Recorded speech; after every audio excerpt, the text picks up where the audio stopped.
dari kelompok 7 dari jurusan Manajemen 1B. Di sini kami akan memaparkan mengenai sistematisasi pasar yang ada di California. Pembuatan video ini merupakan salah satu bentuk penyelesaian tugas kelompok dalam mata kuliah mikroekonomi yang diampu oleh dosen kami yaitu Miss Udriyah, SSD MMG. Sebelum masuk ke pembahasannya, izinkan kami untuk memperkenalkan diri terlebih dahulu. Nama saya Nazma Aulia. Nama saya Okta Fitriani. Nama saya Ismani Kulsum Elmaita. Nama saya Nasyila Zara Lusyu. Nama saya Nur Laili. Nama saya Nurmadiani Azahra. Nama saya Putri Daniati. Saya di sini akan menjelaskan terkait pasar persaingan sempurna. Nah, sebelumnya, pasar persaingan sempurna itu adalah pasar yang jenisnya berupa ideal. Dikatakan seperti itu karena yang pertama, banyak penjual dan pembeli, tidak ada satupun yang dapat mengendalikan harga. Kemudian yang kedua itu ada produk homogen, dikarenakan barang atau jasa yang dijual oleh si penjual itu mempunyai kualitas atau produk yang sama. Kemudian yang ketiga itu ada informasi yang sempurna. Semua pihak memiliki informasi yang sempurna di sekitaran pasar. Kemudian, ciri-ciri utama dari pasar persaingan sempurna itu sendiri ada 4. Yang pertama yaitu banyaknya pelaku, karena pelaku sangat mempengaruhi faktor pada pasar persaingan sempurna ini. Kemudian yang kedua itu produk serupa, seperti yang telah saya sebutkan sebelumnya, pada pasar persaingan sempurna ini banyak ditemukan produk yang sempurna di setiap penjual. Nah, kemudian para penjual atau pengusaha juga bebas keluar dan masuk. Kemudian yang terakhir itu adalah informasi terbuka, karena kan semua informasi yang terdapat pada pasar itu dapat diakses dengan mudah. Nah, kemudian saya akan menjelaskan terkait pasar persaingan sempurna yang ada di California. Pasar yang paling mendekati persaingan sempurna di California ini adalah pasar pertanian. Contohnya itu seperti penjualan buah-buahan dan sayur-sayuran. Dikarenakan banyak petani yang menjual produk buah-buahan atau sayur-sayuran yang hampir sama dengan penjual lainnya. Nah, kemudian harga itu sendiri ditentukan oleh permintaan dan penawaran dari si pembeli. Nah, kemudian nih, pasar persaingan sempurna di California ini memang mendekati model pasar persaingan sempurna. Akan tetapi, tidak ada pasar persaingan yang sempurna pada dunia nyata.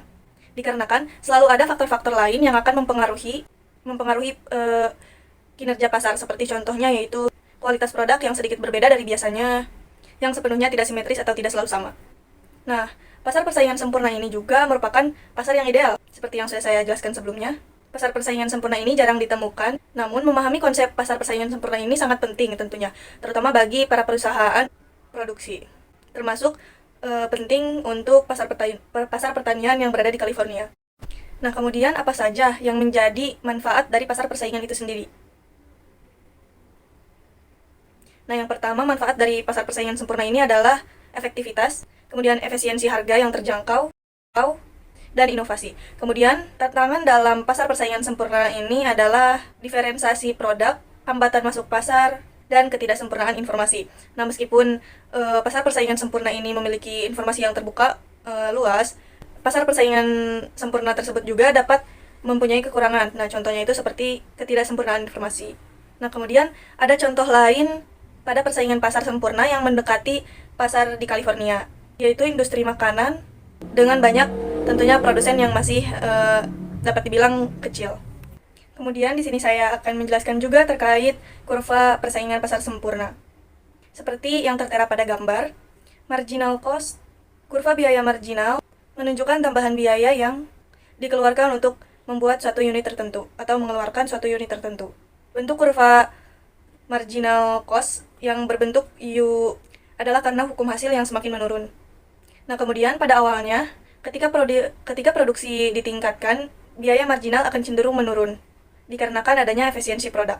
Namun, ketika sudah mencapai titik tertentu, biaya marginal akan meningkat seperti dikarenakan oleh faktor-faktor kapasitas produksi yang terbatas, biaya tenaga kerja lembur, dan lain sebagainya. Kemudian yang kedua itu ada average cost. Kurva biaya rata-rata menunjukkan bahwa biaya rata-rata unit per produksinya. Kemudian, bentuk kurva average cost ini sendiri juga sama seperti marginal cost, yaitu huruf U. Nah, akan tetapi posisinya akan berada di atas kurva marginal cost. Dikarenakan ketika marginal cost berada di bawah average cost, maka average cost akan terus menurun. Nah, sebaliknya juga, ketika marginal cost berada di atas, average cost akan berada di bawah. Nah, sebaliknya juga, ketika marginal cost berada di atas, average cost juga akan semakin meningkat. Nah, kemudian yang ketiga ini ada average variable cost. Nah, kurva biaya rata-rata ini menunjukkan biaya produksi rata-rata per unit. Biaya variabel yang berubah-ubah sesuai dengan tingkat produksinya, seperti biaya bahan baku tenaga kerja dan biaya langsung. Nah, kemudian bentuk kurva ini juga sama seperti marginal cost dan average cost, yaitu huruf U. Namun average variable cost ini selalu berada di bawah kurva AC atau average cost. Nah, kemudian kenapa kurva tersebut bisa berpotongan di titik-titik tertentu seperti itu? Dikarenakan perpotongan marginal cost dan average cost merupakan titik minimum dari kurva average cost. Pada titik ini, biaya marginal sama dengan biaya rata-rata. Nah, kemudian setelah titik ini, marginal akan lebih besar daripada biaya rata-rata, sehingga biaya rata-rata akan semakin meningkat. Kemudian, hubungan marginal cost, average cost, dan average variable cost adalah kurva average variable cost selalu berada di bawah kurva average cost, karena biaya tetap tidak termasuk kepada hubungan average variable cost. Kurva marginal cost memotong kepada kurva average cost pada titik minimum masing-masing kurva.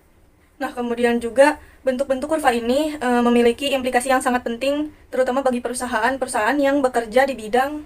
Dan bentuk kurva-kurva ini juga akan memiliki implikasi yang sangat penting bagi perusahaan. Bab 2. Pasar persaingan tidak sempurna. Persaingan tidak sempurna merupakan struktur pasar di mana jumlah penjual lebih sedikit dibanding jumlah pembeli, yang menyebabkan penjual memiliki kekuatan harga untuk menentukan sebuah harga. Dalam pasar ini, produk yang dijual bisa berbeda-beda dan tidak ada barang-barang pengganti yang mudah ditemukan. Ciri-ciri utama meliputi yang pertama, ketidakseimbangan penjual dan pembeli. Jumlah penjual lebih sedikit memberikan mereka kekuasaan lebih dalam penetapan harga. Yang kedua, penjual menentukan harga. Penjual dapat menetapkan harga tanpa pengaruh signifikan dari pembeli. Dan yang ketiga, hambatan masuk sulit bagi penjual baru untuk memasuki pasar karena berbagai faktor, seperti biaya tinggi atau regulasi pasar. Persaingan tidak sempurna di California dapat dikategorikan sebagai persaingan monopolistik dan oligopoli. Dalam konteks pepaya California, pasar menunjukkan karakteristik banyak pedagang dengan sedikit kekuatan dalam penentuan harga serta adanya diferensi produk yang minimal. Sementara itu, di dalam industri kendaraan listrik, Tesla menghadapi penurunan pangsa pasar akibat meningkatnya persaingan dari produsen lain seperti Ford dan Hyundai.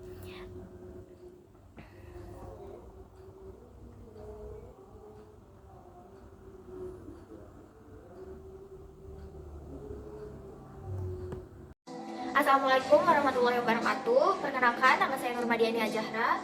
Di sini saya akan menjelaskan bab 2 tentang pasar monopoli. Apa sih pasar monopoli itu? Nah, pasar monopoli adalah struktur pasar di mana hanya ada satu penjual atau produsen yang menguasai seluruh pasar untuk suatu produk atau jasa tertentu.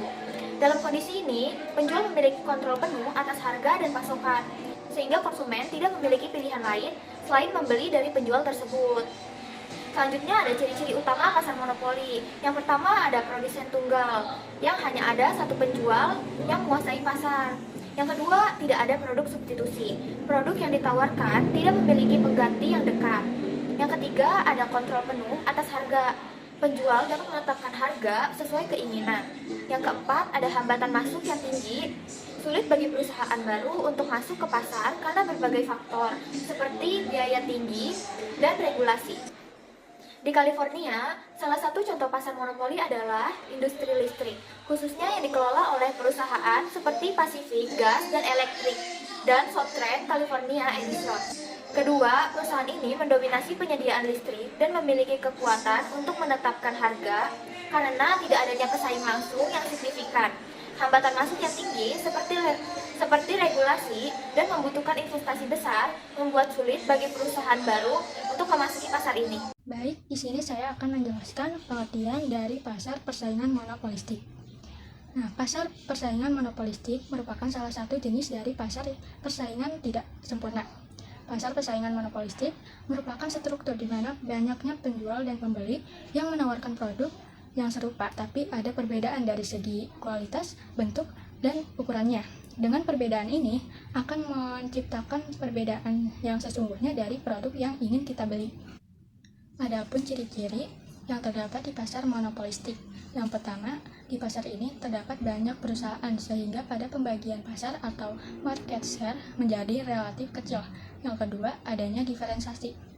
Meskipun banyak penjual, setiap produsen akan memberikan sentuhan khusus pada produk mereka sehingga ada perbedaan yang signifikan. Yang ketiga, kemampuan menentukan harga. Produsen memiliki sedikit kemampuan untuk mempengaruhi harga di pasar, baik itu menurunkan maupun menaikkan harga. Keempat, persaingan non-harga. Ini lebih mengarah pada perusahaan yang bersaing melalui promosi iklan dan inovasi produk, bukan hanya harga. Di California, pasar persaingan monopolistik dapat dijumpai di industri restoran dan kecantikan. Misalnya di industri restoran, ada banyak restoran yang menawarkan produk yang sama. Tetapi dengan adanya variasi menu, layanan, atau suasana akan menciptakan diferensiasi produk yang menarik bagi konsumen. Sedangkan di bidang kosmetik, ada berbagai merek yang dijual dengan kualitas dan kemasan yang berbeda, sehingga mereka dapat menerapkan harga suatu variasi dan tetap bersaing di pasar yang sama.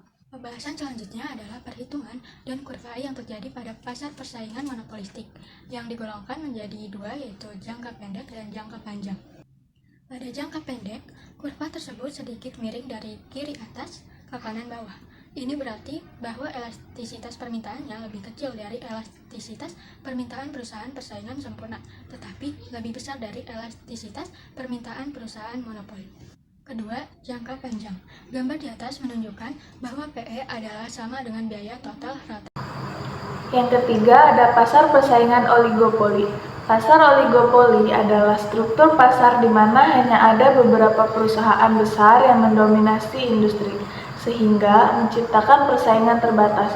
Ciri-ciri pasar oligopoli yaitu: pertama, jumlah perusahaan terbatas. Hanya ada beberapa penjual yang menguasai pasar sehingga dikenal sebagai 3 besar atau 5 besar.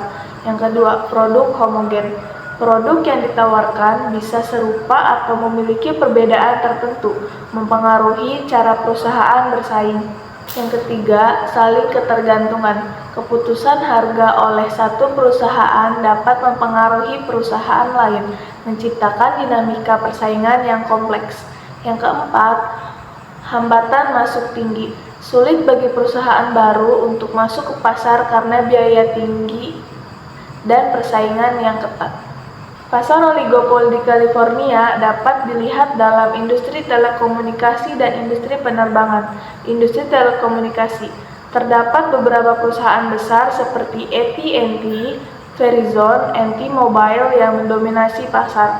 Mereka menawarkan layanan serupa dengan sedikit perbedaan, menciptakan persaingan yang ketat namun tidak sempurna. Industri penerbangan, maskapai seperti Southwest Airlines and American Airlines menguasai pangsa pasar yang signifikan. Mereka saling mempengaruhi dalam penetapan harga dan layanan sehingga menciptakan dinamika oligopolistik di sektor ini. Bab 3. Pasar faktor produksi. Pasar faktor produksi adalah pasar yang mempertemukan penjual dan pembeli. Faktor-faktor produksi yang diperlukan untuk kegiatan produksi. Faktor-faktor tersebut meliputi: pertama, sumber daya alam, yaitu ada tanah, air, dan bahan mentah. Kedua, tenaga kerja, yaitu ada keterampilan dan tenaga manusia. Yang ketiga, modal, uang dan barang modal seperti mesin. Yang keempat, kewirausahaan, yaitu kemampuan untuk mengorganisir dan mengelola produksi pasar ini berfungsi untuk menyediakan input yang dibutuhkan perusahaan dalam proses produksi dengan menawarkan berasal dari rumah tangga konsumen dan permintaan dari rumah tangga produsen.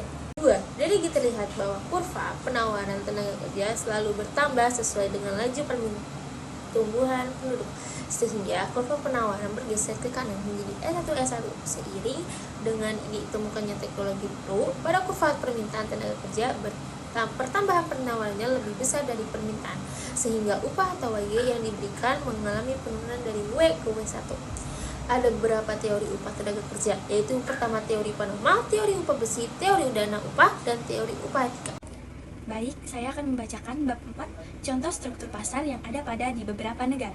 Berikut adalah contoh struktur pasar yang ada di beberapa negara. Yang pertama, pasar monopoli. Indonesia, perusahaan listrik negara (PLN) menguasai penyediaan listrik. Amerika Serikat, di beberapa daerah perusahaan seperti Comcast menguasai layanan kabel. 2. Pasar oligopoli. Indonesia, industri rokok dengan beberapa pemain besar seperti gudang garam dan jarum. Jepang, pasar otomotif didominasi oleh Toyota, Honda, dan Nissan. Yang ketiga, persaingan monopolistik. Indonesia, industri restoran dengan banyak pilihan tetapi sedikit perbedaan dalam menu. Amerika Serikat, pasar kosmetik dengan berbagai merek yang menawarkan produk serupa namun berbeda dalam branding. Yang kelima, persaingan. Dan yang terakhir atau yang kelima, persaingan sempurna. India, pasar pertanian untuk produk seperti beras dan sayuran, di mana banyak petani bersaing dengan produk yang homogen.